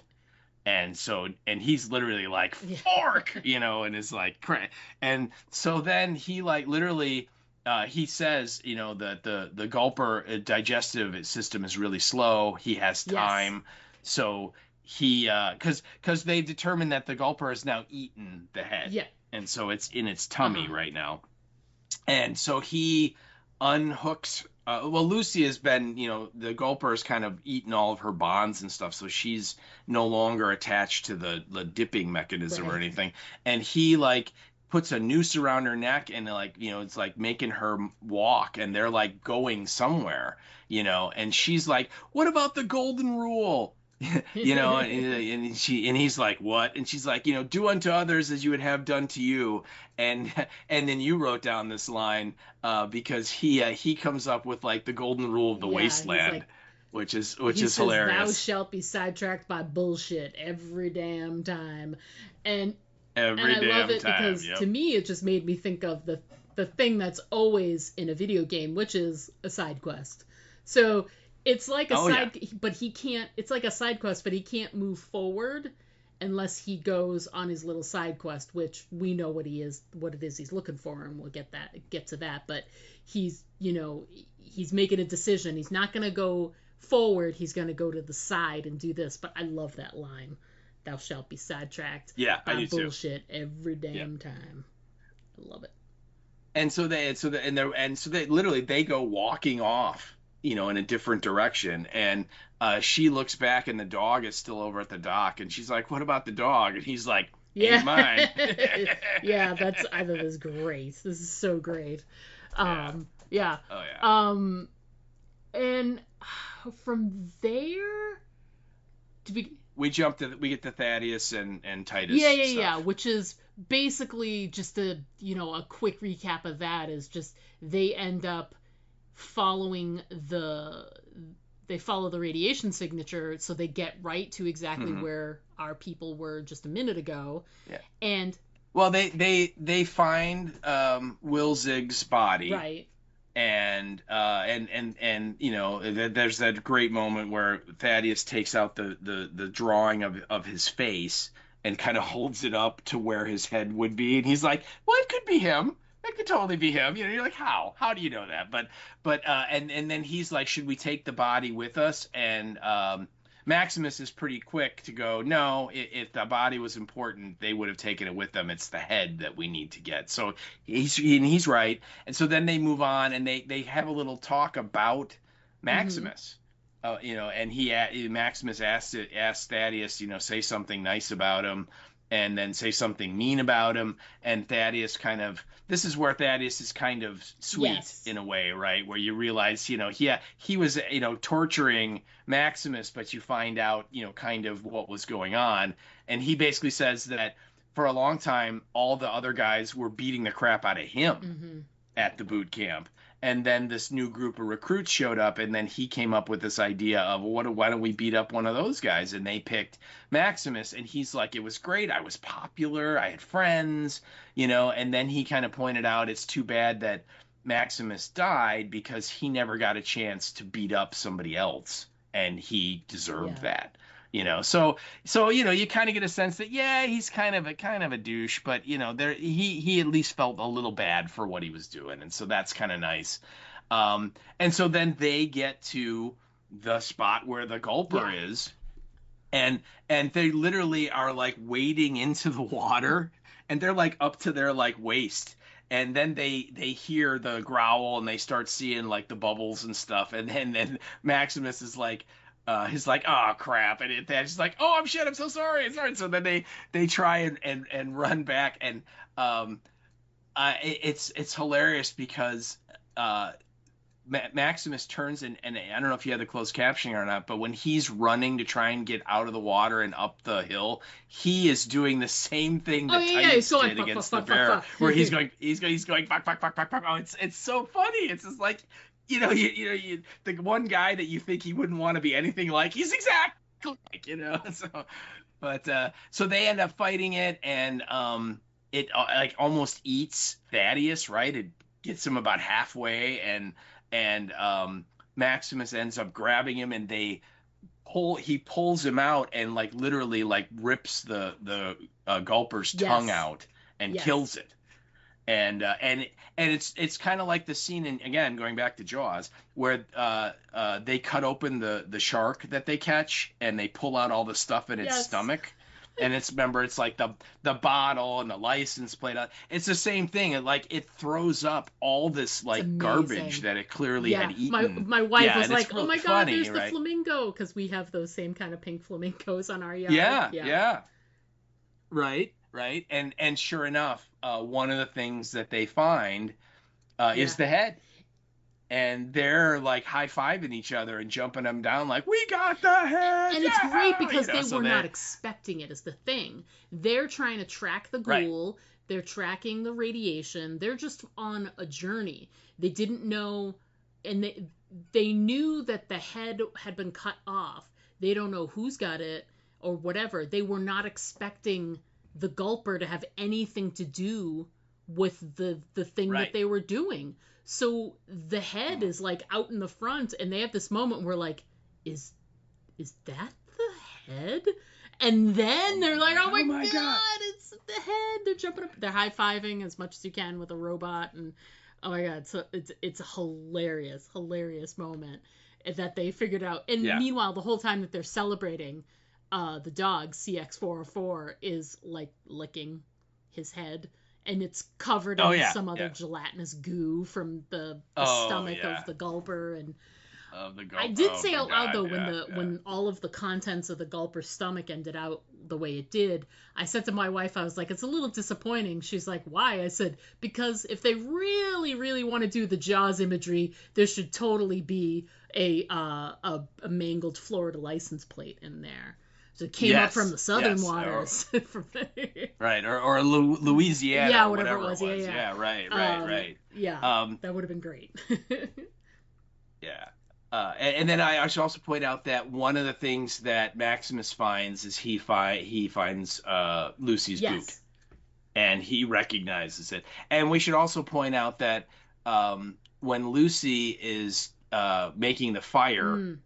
earlier, when she's by herself, she has a little moment where I think she's talking to the head, and she goes, "Man, that night was so great." And then she kind of smiles and is looking off into the the stars, and she goes, "I wonder who he was." And so you get the sense that she was quite taken by him. And then we hear in the conversation that Thaddeus has with Maximus that Maximus is kind of taken with Lucy too. They've got these cute little moments, that, each one of them, just quick, like blink and you miss them kind of cute little moments. Yeah. Well, and like at one point, he points out like that when they find the Wilzig's body and they're like they cut off the head, and Thaddeus is like, the girl or the ghoul, and immediately Max is like, the ghoul. Obviously. Obviously, yeah. It's sort of like, no, the girl wouldn't do that. Which is hilarious because she totally did. We're getting little hints. Yeah, which is funny because you're right, she did. Okie dokie. So yeah. So they've got their thing and they move away, and we get this really great another callback scene. But before we do, there's this great moment where the ghoul and Lucy, he's taking her somewhere. Now, we've seen the next episode, so we know where. But right now, she doesn't know where he's going. They're away from the water, so it's really dry. It's really hot again. They're near the sand. Oh, the water, yeah. And so there's this great moment where, he pulls out a flask, and he's drinking. A canteen, and he's drinking from it. And she's like, Sir, I could really use some water. And he takes a gulp, and he drinks up good 80% of what he had left. And there's a little bit left, and he looks her right in the eye and dumps out that last 2 or 3 sips. Yep. Like, what a dick move. Oh, yep, so awful. And it's an interesting moment because it really shows you he's not going to relent and be a nice guy no matter what. It doesn't matter if he sees someone suffering. It makes no difference to him. It does not affect him. Right. And they walk just a couple of steps further, and there is a little bit of gathered water on the ground, and she looks at it, but she hesitates, and he makes the line. He's like, "There ain't no clean water up here, Valty," which is. Well, she her Pip-Boy, the radiation detector goes off, so she knows it's irradiated. And he's like, water everywhere, not a drop to drink, And then he says, "There ain't no water up here, Valty," or whatever he says. It's all dirty. It's funny because, like you said, it's he's so cold and cruel. Yeah. And again, I mean, look at Lucy. She's adorable. She's not a threat. She's not going to hurt him. You know what I mean? If he were to ask her to help her or help him, she probably would, And yet he just, his fields are barren, for he has no forks to give. I mean, he just, you know what I mean? He just literally is like, I don't care. Right? You can die, you can live. It does not bother me at all. Which again is just so not the guy we see in the flashbacks. Which is great because she sees this sign, which is it's got this, it's like this old timey billboard, and it's got the image we're used to. It's got the guy giving the thumbs up for Vault Tech. The Vault Tech guy, the blonde guy, right? She's used to that, so that gives her a little comfort. And then out of nowhere, he shoots his big shotgun and blows a hole right in the face of the logo guy, the thumbs up dude.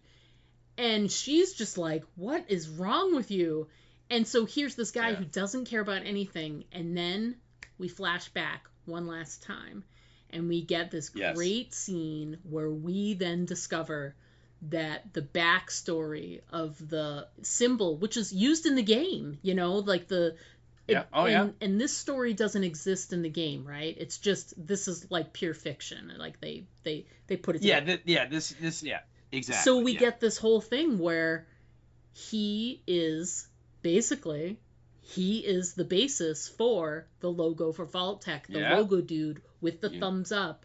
And it's great because if you pay attention to those little details, that is why when the guy was like, hey, can you give us a thumbs up? You're kind of known for it. And he was like, yeah, with all the, the way things are. And that's like, with all the nuclear stuff and, all that sensitivity.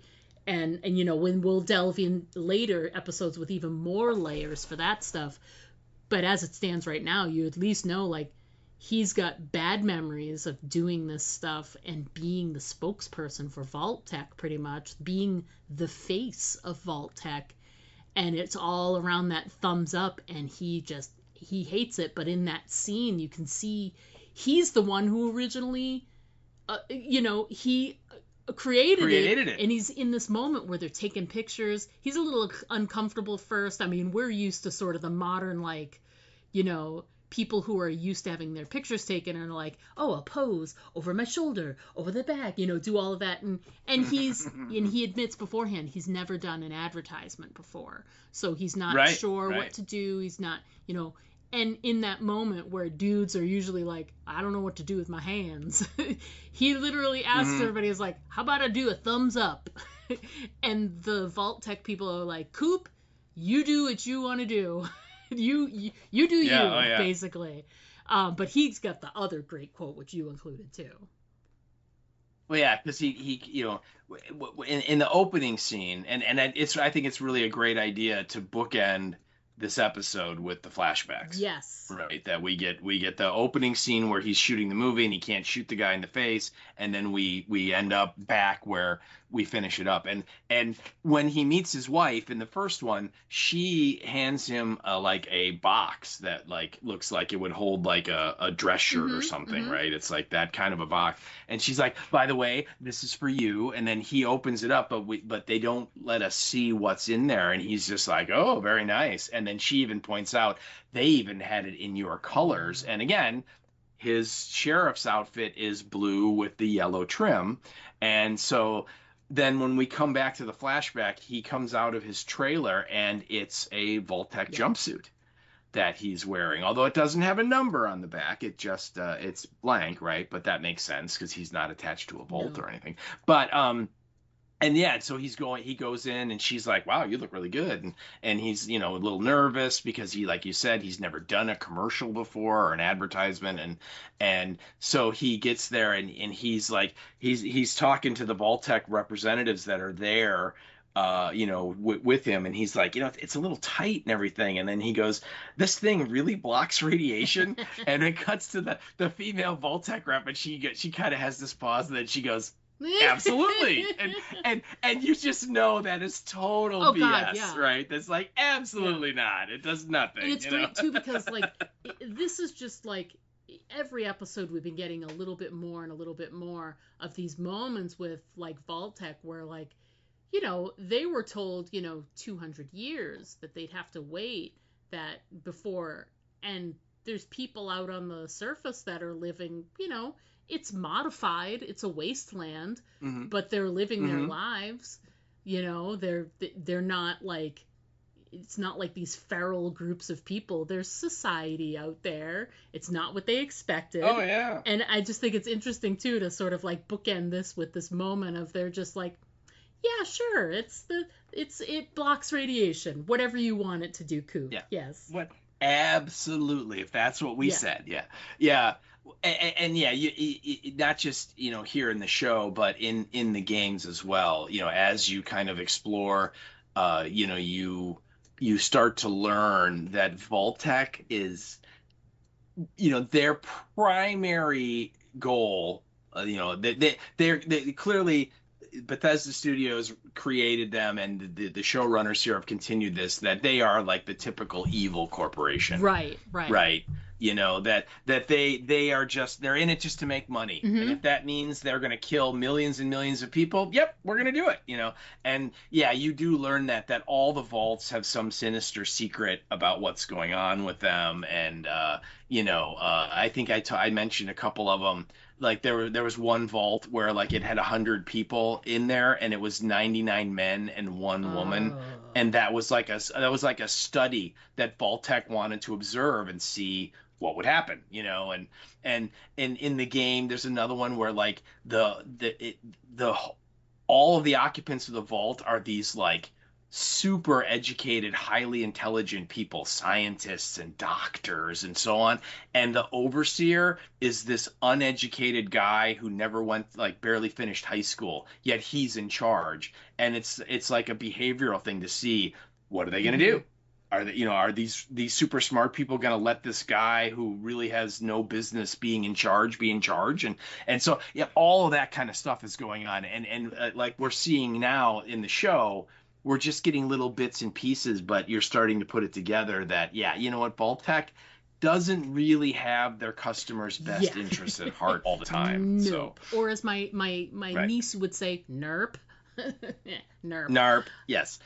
However, they did make the cyanide taste like bananas, so there is because that. they understand, like, while you're dying from the poison you ingested, you'd like your last thing to be like, ooh, this tastes like bananas, and then you're gone. Yeah. It's a nice little way to go out. So yeah. Interesting. Anyway, I think we did a really good job of hitting stuff here. Is there anything you want to try and circle back to that we didn't touch on? I think we got everything. Again, the I just wanted to make sure we mentioned the book ending where we started with the flashback, we ended with flashback, and we did. So yeah, I think I am okay. So How about I think you? we did a really great job here. Well, then. All right. Let's do a thumbs up, everybody. On that note, we're going to take a quick break. When we come back, we've got some listener feedback that we received that we're going to discuss, and then we're also going to discuss what's coming up next on the podcast. So everyone, please stick around. We'll be right back. Now there's about 20 of them out there. What will we do? Don't worry, we're safe in here. They'll never get in. Why is it that in every zombie story, people always think that their safe haven is invulnerable? I know. It's like, hello, the walkers are totally gonna get in. You better get ready for it. No! Diane, get behind me. No, it's not stopping. Do something, Jack! And another thing, how come nobody in a zombie story has ever seen a zombie story? Do you know how much time in human life would be saved if just one person in the group was up on the genre? What do we do? Aim for the head. What? Aim for the head. You heard them. Aim for the head. Quick, Diane, I think we should try and fix the barricades. I think we should listen to them. Now, that's the first good idea they've had all episode. I still don't think they're gonna make it. Aim for the Head, a horror apocalypse entertainment podcast. Join hosts Diana and Steve as they recap and discuss the best of horror, sci-fi, fantasy, and apocalyptic entertainment. Aim for the Head, available wherever you listen to podcasts. Find us on Instagram and Blue Sky. Hey everybody, we are back. We're going to jump right into listener feedback that we received. So let's get to it. And first up, the resurgence of Andy. Oh my goodness. I know. What's up, Andy? I know. Andy popped back up again. We hadn't heard from you in so long. Andy was an avid watcher of Dead City. He's not. He didn't enjoy this season. I totally get it. So we haven't heard from him in a bit, but we're so glad that he has checked back in. So he wrote in via the email, as per usual, and he writes in and says, "Hi, Diana and Steve. That's super cool that you're doing the Fallout TV series. I'm a big fan of Fallout. Played Fallout 1 through 4, Tactics, and New Vegas, which is my favorite game, Death to the Legion. Even Fallout Shelter, where you play a vault overseer who has to manage his vault. I can recommend that one, Steve. It's free to play and quite fun for a few hours. Post-apocalypse is not only my favorite genre in TV, but also in computer games." Well, look at that. Nice. We tapped right into something that, Andy was going to like. We didn't even do it on purpose, Andy. We promise. That's pretty cool. I know. So he continues and says, "It's cool that you've already watched the whole series, Diana. Thanks." He says, "Since I don't have to be careful about spoilers then, I'm surprised you enjoyed it that much. Unlike Steve, I would have said one must have played Fallout to really enjoy the TV series, because there's so much lore and background knowledge from the games, and it has a much more complicated backstory than The Last of Us, which is just a generic zombie apocalypse plus mushrooms." Wow. Don't sugarcoat it, Andy. Tell us what you really think tell of us The how you Last feel of Us. about it. Although, can I just say as an aside, man, they just really have to stop. It's going to happen now because my phone is open. Facebook has really got to stop with the ads for there's some company that sells like mushroom stuff for like health purposes. Because, oh my God, I'm like, why are people selling Last of Us mushrooms? Why would I want cordyceps in my house? It's frightening people, and I don't like it. Anyway, moving on, he continues and says, I wasn't as enthusiastic about the Fallout TV series as you two. I liked it more than The Last of Us 1, but less than The Last of Us 2, partly because of the changes they made compared to the games, which I didn't like. Like that the Brotherhood of Steel becomes a group of bigot morons who hoard technology to gain power. In the games, they are true idealists who hoard knowledge for future generations. They refrain from having power in the world. Another thing, ghouls in the game are weak, tragic, pitiful creatures, the opposite of the invulnerable super fighters they are in the TV series. I doubt there are people who thought that the cowboy before the nuclear war and the cowboy ghoul afterwards are actually two different cowboys. See, Andy, and that's where I gotta let you know, maybe the smart people of Germany might have figured that out, but here in America, where I don't even want to say the latest stupid thing I saw shared because it's political in nature and nobody cares, but trust me, Andy, there were definitely people in America who thought that those were two different cowboys.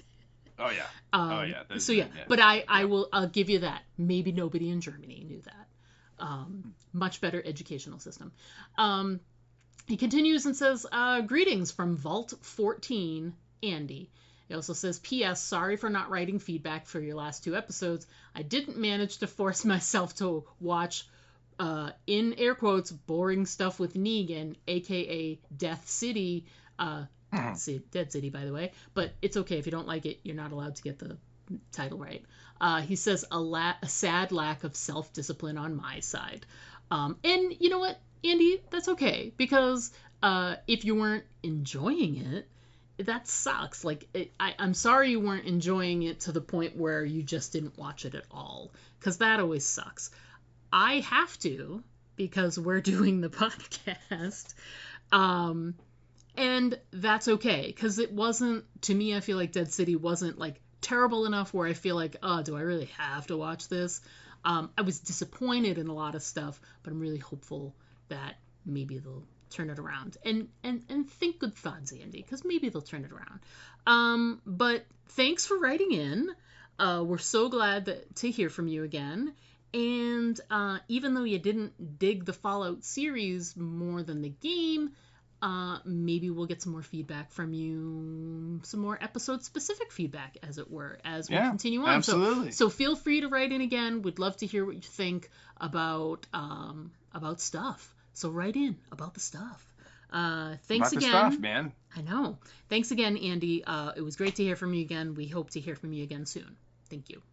Yep, absolutely, man. Loved it. Love it when you write in. So please keep it up. Absolutely. All right, so moving on, this is now for episode 3, the one we just got done discussing, The Head, and this feedback comes from I guess we have to call it our Fallout superfan. Clearly. And that is Miss Erica Price. Hello, Erica.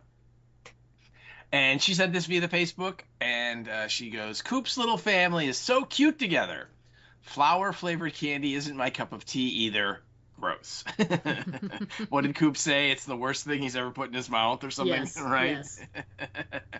Yes. He goes, I agree with your sentiment on the show title. It adds a bit of fun to each episode. Oh, the graphic. Right. Yeah, Yes. It reminds me of when they redid the graphic for Fear that one season, where it was different every time, and it was just like that little added extra layer. Yeah, and we would like look for meaning and stuff, and then after a while we're like, yeah, there's no meaning. But anyway, it was cool. You're right, it was cool. She goes on to say, you were right. Someone opened Vault 32 from the inside. See? She goes, I'm glad they covered how it was infiltrated. Yep, me too. I'm surprised the ghoul is giving up so quickly. I guess he needs his need for more stim pack is greater than retrieving the head? ? Question mark. Mhm. It's a good thing Lucy had the foresight to put the tracker in it now that Maximus has it.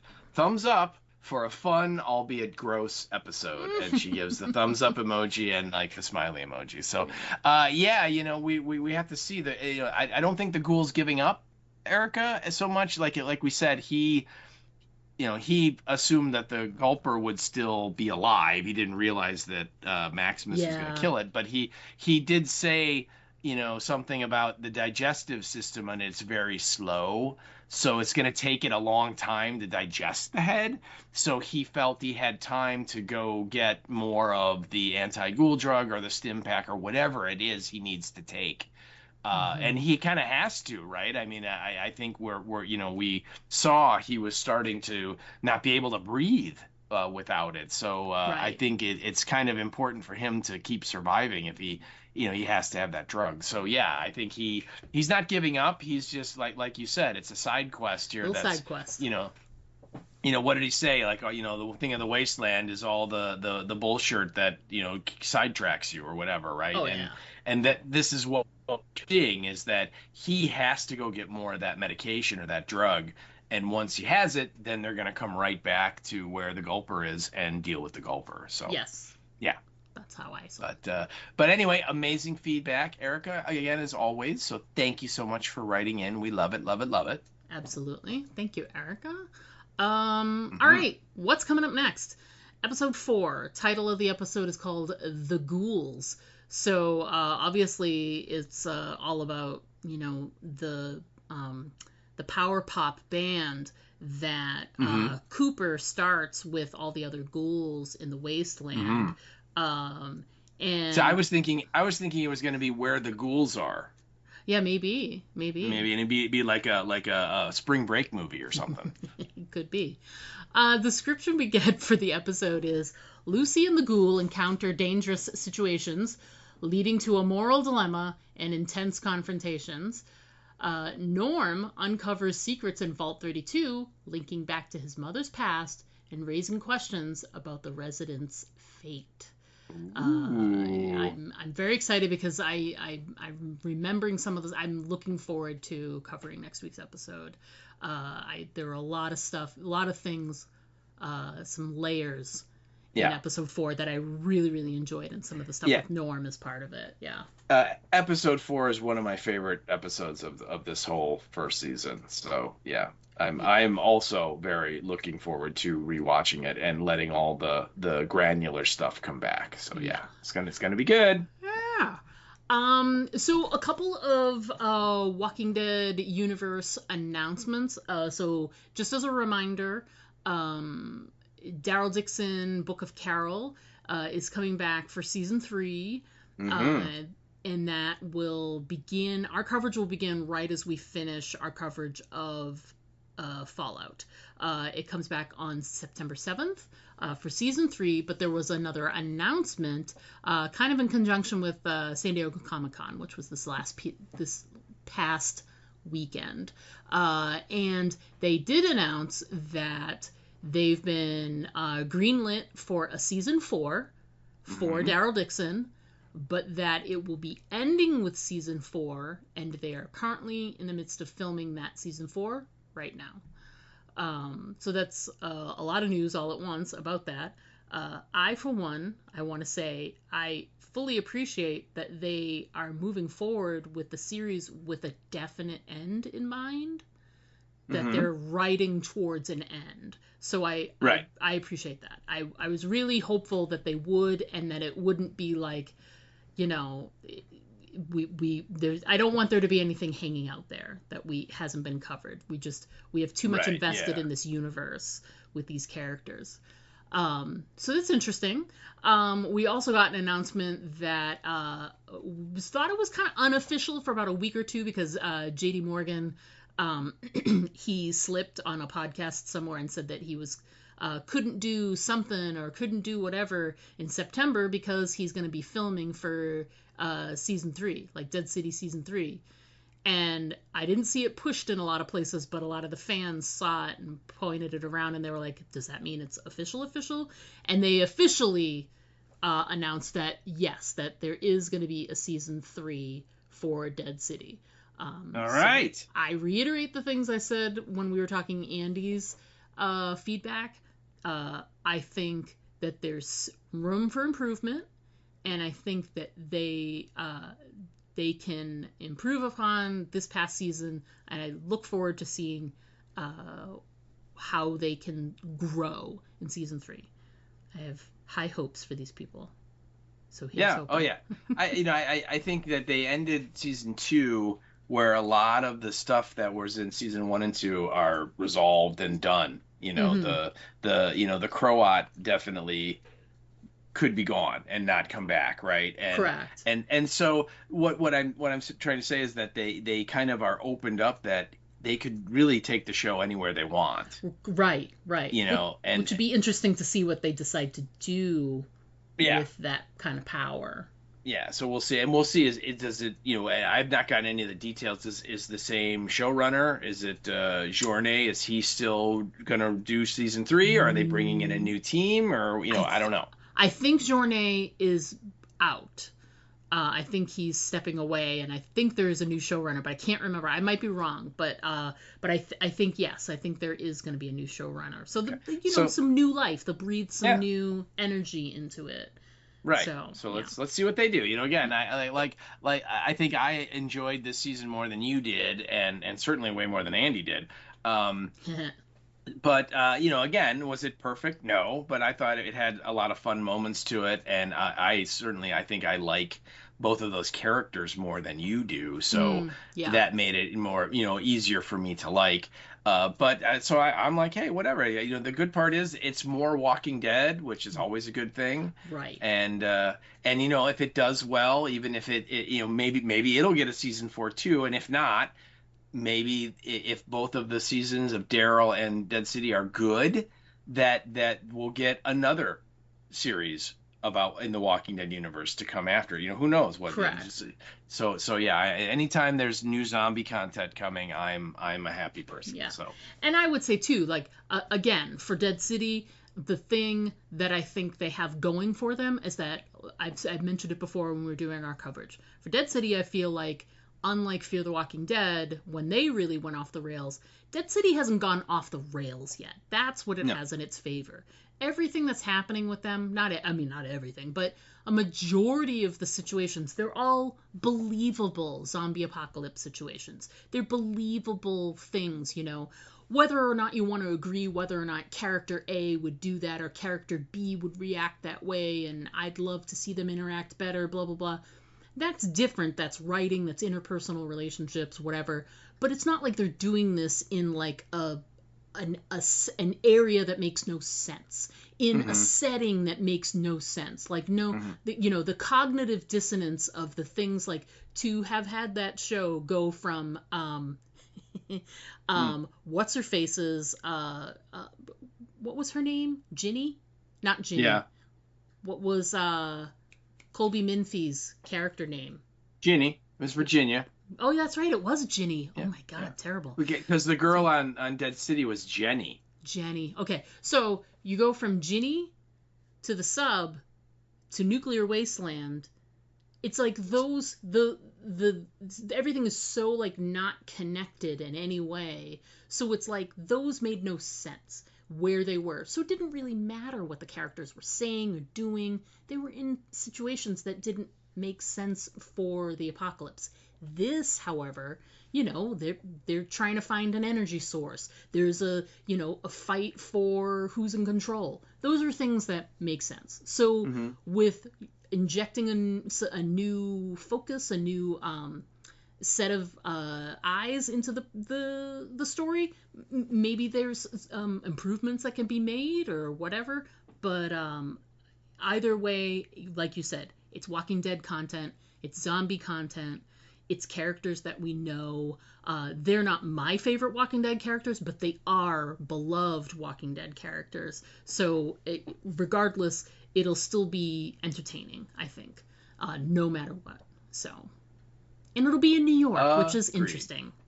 There you go. But anyway, so moving on, there was also this past weekend, as I mentioned, it was San Diego Comic-Con. There were a handful of things that I just wanted to hit on. We got some some visual looks at some projects that are coming. They talked the new It series, Welcome to Derry. They showed some Red Sonja stuff. They had some panel discussions. There's some discussions with the team for Toxic Avenger, and also some beginning imagery for Starfleet Academy. For me, the winner was the nice long trailer for the upcoming The Long Walk, which is a Stephen King story. It's my favorite Stephen King story, my favorite Stephen King book. I have wanted to see this done as a movie for so long, and from everything I saw in the trailer, I cannot wait for this movie to come out. It looks like they're going to do a fantastic job of making this into, adapting this from the book to the screen. So I'm very, very excited about that. It was a nice longer trailer. Was there anything else from the San Diego Comic-Con coverage that interested you?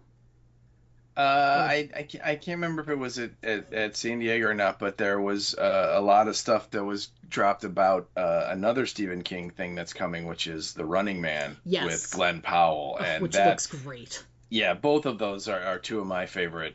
I think they're both Bachman stories. They are both Bachman books. Yes. But they're two of my favorite Stephen King stories. And of course, Running Man was already made into a movie with Arnold Schwarzenegger way back in the day, and it is basically based on a title by Stephen King, because it has nothing to do with the novel. Oh, yeah. And from what I've seen with this new one with Glenn Powell, it looks like they are following the actual story that Stephen King wrote, as opposed to the kind of the game showy thing that we got with Richard Dawson and all that stuff. So I'm excited for that. But yeah, same thing. I'm excited for The Long Walk as well, because it is a really interesting story, and from what I've seen of it, it looks like it's going to be really great. The cast is great, and so I'm excited too. Two great projects that it looks that look like they're going to be very faithful adaptations, which is great, because you don't see a lot of that anymore. And considering this time period we're in, where everything is a remake or a origin story or a part 2 or whatever, this is it's not necessarily original content, because it does have a source, but to take something like that and to make sure to do it faithful to the book is really, really surprising that they would, and both of them at almost the same time. It's just within a couple of months of each other they're going to be released. So I'm very excited for both of them. I agree. Yep. Just wanted to throw a quick recommendation out there. Right as it released on Netflix, my wife and I watched. There's a series on Netflix called Untamed with Eric Bana. It's only 6 episodes. It was really quick. We really, really, really enjoyed it. Basically, it's like true crime, but it happens in not true crime. I'm sorry. It's a crime story, but it happens within Yosemite National Park. Eric Bana is fantastic. A lot of really great actors in this. It was a really great premise. We enjoyed the hell out of it. It's a limited thing. I don't know that they're planning on trying to do another one, but we loved the location. The fact that it was in a different sort of atmosphere than you're used to is what really made it wonderful. So I recommend it. I thought it was really great. So if you'd been looking at it, if you passed over at Netflix, give it a try. At least watch that first episode. See if it sucks you in. So we really liked it. Sounds good. So what do you got going on there, Steve? I was very fortunate, if you will, to be a guest on another podcast.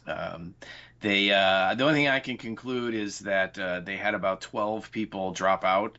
And, I mean, literally, I had, they had to have called everybody they could think of. And then finally they're like, oh, fine, call the Baldwin guy. Steve. Jeez. So, but yeah, I was lucky enough to be on the Bloody Essentials podcast. We recorded a couple weeks ago, and it's going to be dropping, I believe, on August 6th, which is like next week, Tuesday or Wednesday. Yeah. And we are discussing one of my favorite movies, which is The Return of the Living Dead. So get to talk about all the gory awesomeness that movie is, and Yeah, if you remember, I guested on their podcast last year. We talked about Halloween 2. And so earlier in the year, they got in touch with me and said, "Hey, we got to have you back on." And I said, "Cool." And this is like in like February, and I'm like, "So, when do you want to do it?" And I'm thinking, like maybe like in March or something. And they're like, "July," and I'm like, "Holy crap!" So, and so we agreed, okay, that's fine. And then when we got a little bit closer, I think it was in June, I started talking to them. I said, "So what movie are we going to do?" And they said, "Well, what movie do you want to do?" And I thought, well, it's the 4th of July. It's 4th of July happens right then. And Return of the Living Dead is a 4th of July movie. It starts on July 3rd and makes it all the way into the 4th. So I thought, well, let's do that. And I thought for sure they'd be like, "Nah, we've already agreed to do that with someone else, or we already covered it or something." But they're just like, "Okay." So yeah, so it was really fun, and it was a good time. And I think if you like the ghouls and you like the fast ghouls and all that, it's a fun recap of the movie. So that's Bloody Essentials is the name of the podcast, and you can find it wherever your podcasts live. And like I said, they told me that it is going to be not this week's episode, it's going to be next week's episode. So. Nice. We will, of course, once it releases, once we see it, we'll share it on our feed, and maybe put a link in our show notes for the next episode, so that people can just do a little hyperclick and click right on it and go and listen. Sounds good. Yay! Sounds good. Look at you, all famous, being on other people's podcasts. No.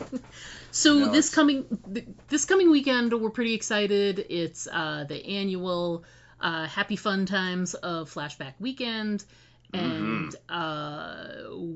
you are going to be there all weekend. I will be there at least on Saturday, and this is a really good lineup. I'd say probably, would you say that the what's the one group of people? There's a couple of different smaller reunions that are happening, but I can't think of the movie. Well, there's obviously a big Terrifier thing, because Terrifier's there, but there's Reanimator. Reanimator, that's what I couldn't think of that. Yeah, and then there's also The Howling is having a little bit of a reunion, because the director and Dee Wallace and another actor is going to be there. But yeah, it's going to be amazing. Just again, you're going to have Barbara Crampton and Bruce Abbott and Jeffrey Combs from Reanimator, and that's going to be Barbara Crampton alone. I'm really hoping that she doesn't cancel. I've been very nervous as whenever you get close to these shows. I'm always like, is everyone gonna make it? Are they all gonna make it? Are they who can't make it? And the shows are usually very loath to announce cancellations this close to the show. Because there are some people that are like, I'm going to see one specific person, and if that person isn't coming, then they're like, I'm not going to go. So they don't. They just don't want to have those people not show, and so it's always kind of a pins and needles time here for me as we're coming up to the show, and it's this Friday, and so I'm just like, please, fingers crossed, please come. So but yeah, it's going to be great, and like Robert Englund's going to be there from in Nightmare on Elm Street, and a couple other people that are in the various Nightmare on Elm Street movies. Amanda Weiss, who was Tina in the original, and I think a couple of the other folks. Lisa Zane, they just announced her, and she's in The Dream Child, which I think is part 4, part 5, can't remember. So yeah, it's an amazing show, and you and I, we go with our friends, and obviously going through the dealer's room and looking at all the cool stuff, and we always have a good meal, and so yeah, it's a great time. I'm very, very excited and looking forward to it. And one of the other things, too, is most of the panels are moderated by Nick D., who has his Nick D. Film podcast. He's been a partner with Flashback for, I think he said in his post, 23 years at this point that he's been involved. He usually does a couple of different panels. He did a great one last year with the guys from The Thing. We had so much fun on that one. And Yep. so he's all lined up to do a couple of different conversations. He also will do a live taping of his podcast. I think that's going to be Saturday, like right in the middle That's of the Saturday. day. And Yep. when he's doing that live taping, when he did this last year, he did an interview with Robert Englund, or that was the year before, I think. But this year he's going to do his interview with D. Wallace Stone. With D. Wallace. Yep. Yeah, so that's going to be a lot of fun because you sort of kill two birds with one stone. You get to be on Nick D's podcast, kind of, by being in the audience, and you get a great conversation with D. Wallace. So, yeah. D. Wallace plus Svengoolie will show up because Yeah. Nick and Svengoolie are old friends. And then the other big thing is Friday night. After Friday night, the show runs later. I think it runs to like 9, where it normally ends at 6. And on what they're doing on Friday night is they're doing a special event. You have to get a separate ticket for it, and it's a talk show, kind of like the Tonight Show or something, where Svengoolie is the host, and Nick D is going to be his Ed McMahon. I love And the main guest is going to be Robert Englund, and then I believe Barbara Crampton is going to be like the second guest. And so it's going to be just what you'd imagine. They're going to have the talk show set up with Svengoolie behind the desk, and they have the couch, and then Robert Englund will come out, and Robert Englund and Svengoolie are also, they've been friends for a long time, and so they've done a lot of things like this in the past with Flashback, because Robert Englund's been to Flashback probably 6 or 7 times. Yeah, it's his bread over and the butter, years. people. Yeah, he likes it, and he's again, he gets along with Sven really well, and so I'm sure it's going to be really fun to have them up there riffing back and forth. And you, like you said, you and I have seen Robert Englund. He's an amazing storyteller. Oh God, yeah. And the fact that he's worked in Hollywood for so long, he has a ton of stories. Great stories. Yeah. So that's gonna be really cool. So yeah. Do you have? I forget. Did you get a ticket for that? We did. Nice. Initially, we didn't. They went on sale, and then they announced that they were sold out. And then about a week ago, or maybe 2 weeks ago, they made an announcement going they somehow mysteriously found some more tickets. Nice. And that's put good. them on sale. And so I was able to get one. So I am going to get to go on Friday night. So it's going to be fun. That's going to be awesome. That'll be so much fun. Very excited for you. Yeah. Yay! Anything else we need to chat about before we wrap it up for this week? I think that's gonna do it. I think there's a lot on our plates here coming, people. Yeah. We got Fallout for the next 6-7 weeks. Then we've got Daryl Dixon, and then we'll have to see what's next. I know we're running full steam ahead into the fall is what's happening. I know. Before we know it, it's gonna be snowy. Yeah, I'll think about that when I think about days like today, where oh my God, could it just stop being 96 degrees out, please? And humid as all get out. Yeah, that's the thing. It's terrible. All right, well, that's going to do it for us this week, guys. We look forward to chatting with you next week, as always. But until then, as always, I'm Diana. And I'm Steve. Don't forget to always aim for the head. Because body shots, they just don't work. To send us an email, write us at aimfortheheadpodcast@gmail.com. And our Twitter handle is @AFTH Podcast. Pictures and video are always welcome at our Instagram account, Aim for the Head Podcast, all one word. But the best way to keep in touch with us is to just like our Facebook page to get all of our updates in your feed.